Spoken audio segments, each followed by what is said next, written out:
ओम शांति। भक्त और भावना का फल। विश्व कल्याणकारी, सर्वशक्तिमान, वरदाता, सर्वात्माओं के पिता और भावना का फल देने वाले भगवान बोले। क्या बोल रहे हैं? जैसे भक्तों को भावना का फल देते हैं, वैसे ही कोई आत्मा भावना रखकर तड़पती हुई आपके पास आए कि जिये दान दो व हमारे मन को शांति दो, तो आप लोग उनकी भावना का फल दे सकती हो। आज शांति पे ही बाबा बात किए ना कि सारी आत्माएं शांति चाहती हैं। शांति तो दुनिया में मिलती नहीं, और हमारे बोल से, हमारे व्यवहार से उनको शांति मिलनी चाहिए। तो आप लोग उनकी भावना का फल दे सकते हो। उन्हें अपने पुरुषार्थ से जो कुछ भी प्राप्ति होती है वह तो उनका अपना पुरुषार्थ और उनका फल, लेकिन आपको कोई कहे, अगर कहे कि मैं निर्बल हूँ, मेरे में शक्ति नहीं है, तो ऐसे को आप भावना का फल दे सकती हो। किसी को शक्ति दे सकती हो, वरदान दे सकती हो। अपने अंदर इतना योग बल भरा है, बाप को तो पीछे जाने की, जबकि पहले उन्हें दिलासा मिले। लेकिन यदि भावना का फल प्राप्त हो सकता है, तब उनकी बुद्धि का योग डायरेक्शन प्रमाण लग सके, है ना। भावना का जो उनको फल मिलेगा ना, जैसे किसी किसी को भावना होती है कि मैं विष्णु का साक्षात्कार करूं, तो वो साक्षात्कार तो हम नहीं करा सकते,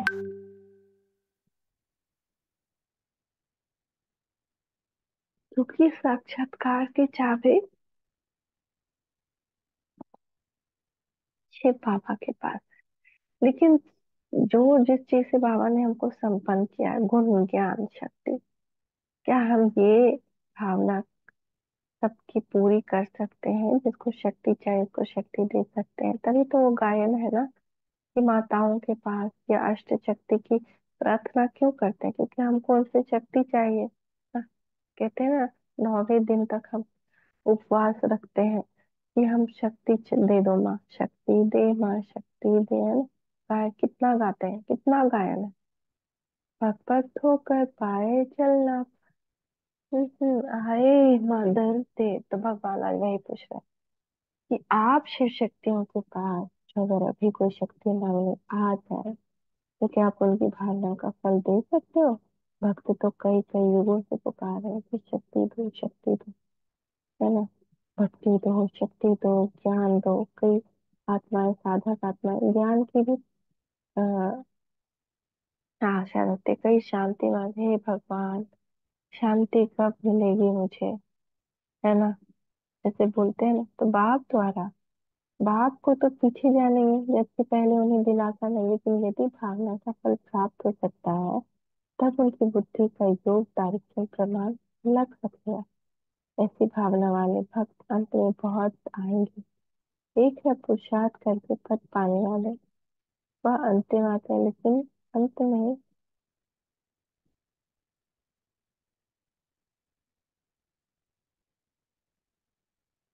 बहुत आएंगे। एक है पुरुषार्थ करके पद पाने वाले, वो आते रहते हैं, लेकिन अंत में पुरुषार्थ करने का ना तो समय रहेगा, ना आत्मा में ही शक्ति रहेगी।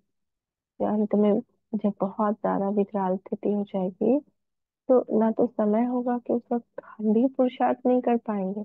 हम भी अभी ही हर एक दिन को अपना अंतिम दिन समझकर जिए।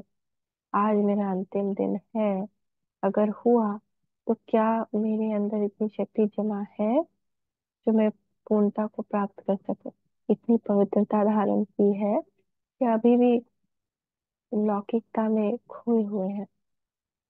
तो अंत में पुरुषार्थ करने का ना समय होगा, ना आत्मा में शक्ति होगी,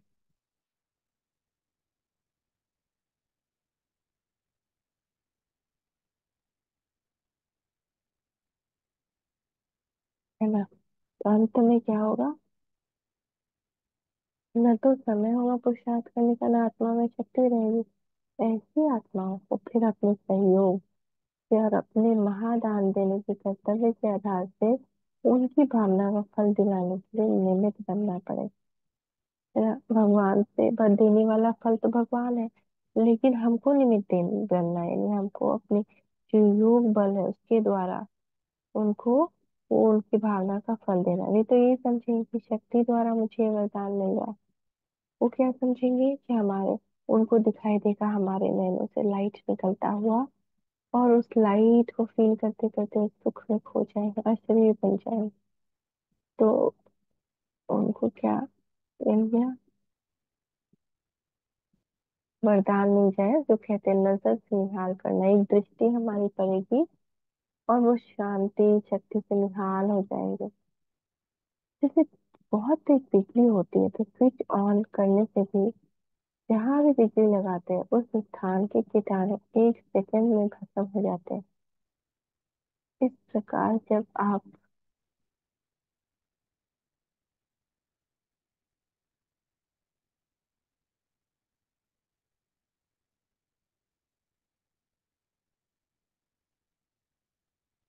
न, तो बाबा कह रहे हैं,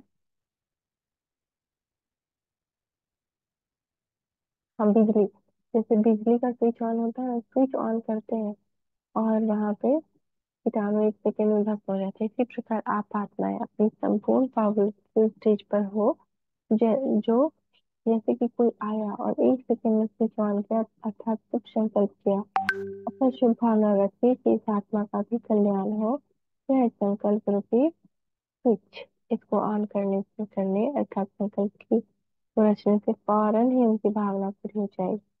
वे गदगद हो जाएंगे, क्योंकि पीछे आने वाली आत्माएं थोड़ी ही देर में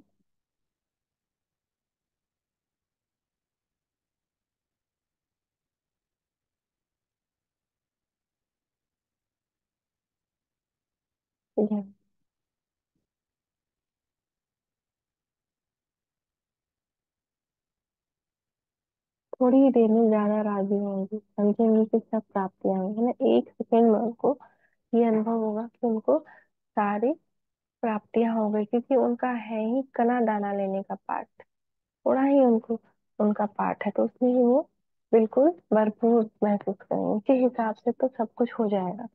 तो सर्व आत्माओं को उनकी भावना का फल प्राप्त हो और कोई भी वंचित नहीं रहे, इसके लिए इतनी पावरफुल स्टेज तथा सर्व शक्तियों को अभी से अपने में जमा करेंगे, तभी इतनी जमा की हुई शक्तियों से किसी को समाने की शक्ति, किसी को सहन करने की शक्ति दे सकेंगे, अर्थात जिसको जो आवश्यकता होगी वही उसको दे सकेंगे।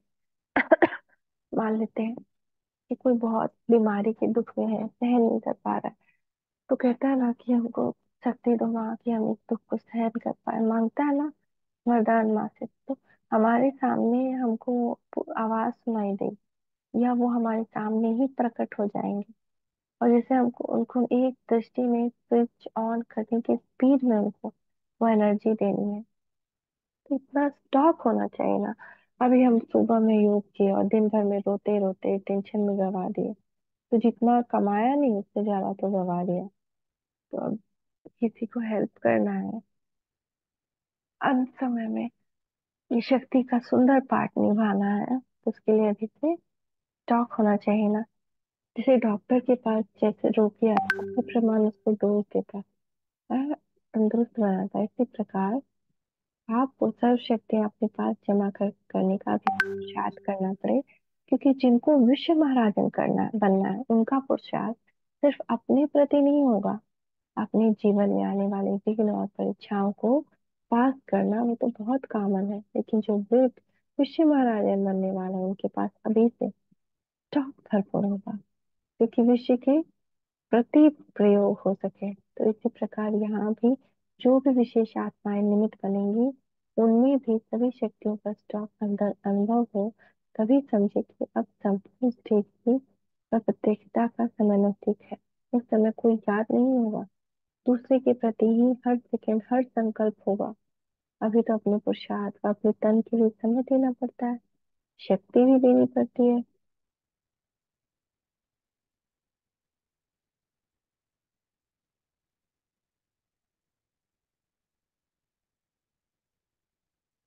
है ना। अपने पुरुषार्थ के लिए भी मन भी लगाना पड़ता है, या फिर यह स्टेज समाप्त हो जाएगी, फिर ये पुरुषार्थ बदली होकर ऐसा अनुभव होगा कि एक सेकंड भी और एक संकल्प भी अपने प्रति न जाए बल्कि विश्व के कल्याण के प्रति हो। ऐसे स्टेज को कहा जाएगा संपूर्ण अर्थात संपन्न। अगर संपन्न नहीं तो संपूर्ण भी नहीं, क्योंकि संपन्न स्टेज ही संपूर्ण स्टेज है। वैसे अपने पुरुषार्थ को और ही महीन करते जाना है। विशेष आत्माओं का पुरुषार्थ भी जरूर न्यारा होगा। तो क्या पुरुषार्थ में ऐसा परिवर्तन अनुभव होता जा रहा है? अभी तो दाता के बच्चे दातापन की स्टेज पर आने हैं। देना ही उनका लेना होना है। तो अब समय की समीपता के साथ साथ संपन्न स्टेज भी चाहिए। आप आत्माओं की संपन्न स्टेज ही संपूर्णता को समीप लाएगी। तो आप लोग अभी स्वयं को चेक करें कि जैसे पहले अपने पुरुषार्थ में समय जाता था, अभी दिन प्रतिदिन दूसरों के प्रति ज्यादा जाता है ना? कहीं झूठ में ड्रामा में तो नहीं आ जाते हैं। अपनी बॉडी कॉन्शियस देह अभिमान नेचुरली ड्रामानुसार समाप्त होता जाएगा। सर्कमस्टांस प्रमाण भी ऐसा होता जाएगा जिससे ऑटोमेटिकली सोल कॉन्शियस होंगे। कार्य में लगना अर्थात सोल कॉन्शियस होना। बगैर सोल कॉन्शियस ये कार्य सफल नहीं होगा।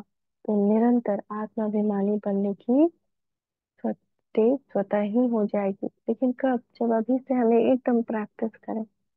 विश्व कल्याणकारी बने हो या आत्म कल्याणकारी बने हो, अपना हिसाब किताब करने में बिजी हो या विश्व की सब आत्माओं के कर्म बंधन का हिसाब किताब चुकतू कराने में बिजी हो, किसमें बिजी हो? लक्ष्य रखा है सदा विश्व कल्याण के प्रति तन मन धन सभी लगाओ। अच्छा। ओम शांति। ओम शांति। मीठे मीठे बाप दादा को हम विश्व कल्याणकारी आत्माओं का याद प्यार। Good morning. नमस्ते बाबा। नमस्ते। Oh sorry. शुक्रिया बाबा। शुक्रिया।